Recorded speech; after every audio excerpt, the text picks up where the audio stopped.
Yesterday was a day for celebration for Virginia baseball.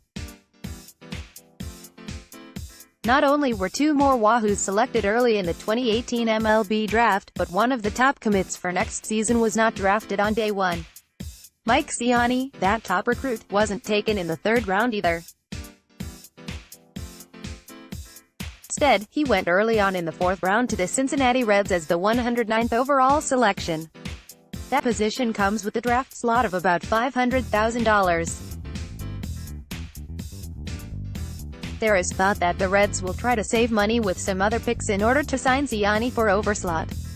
Let's hope for the Wahoos that he decides not to sign and comes to Charlottesville. The other news from yesterday was the selection of three more Cavaliers. And Weber went in the fifth round, 158th overall to the Chicago Cubs. Weber led the Wahoos in batting this year with a .344 average. He's an infielder who may not hit enough to play 3B and may not be a good enough fielder to stay at 2B. He's just a junior, so he could, theoretically, come back to school. But he's not likely to get more money next year, and he'll improve more in the minors than he would in college. Then, two senior UVA pitchers were selected in the 9th and 10th rounds, respectively. Derek Casey went in the 9th round, 278th overall, to the Cubs, while Bennett Sousa went in the 10th, 288th overall, to the White Sox. Both of them have a draft slot of around $150,000. Casey has some leverage since he could go back to school, as he didn't pitch in 2016, whereas Sousa has little choice but to sign for whatever he's offered. Casey missed 2016 after Tommy John surgery, and anybody with that kind of injury history isn't coming back to school and risking another injury. Casey is 6 feet 1 inch 195, and doesn't really have electric stuff.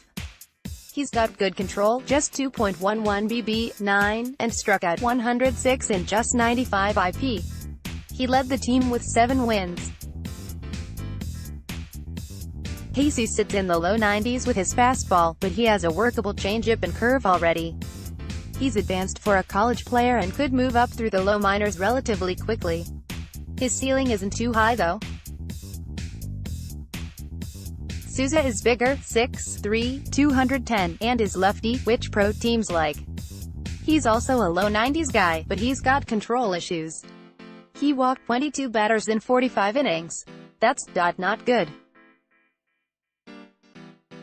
He did strike out 61 in those innings, and that is good. If he works on his control, he may have a future as a left-handed reliever. The MLB Draft continues today, with rounds 11 to 40 beginning at noon. There are several more Wahoos expected to go, including 6 feet 6 inches Evan Sperling. Sperling throws in the upper 90s, but has control issues. Another guy to watch is Cameron Simmons. Simmons was second-team All-ACC as a sophomore, batting .352 with 9 HRs. But he missed this entire season with a shoulder injury. He may get drafted, but he'll likely return because a big year could push him into the first few rounds.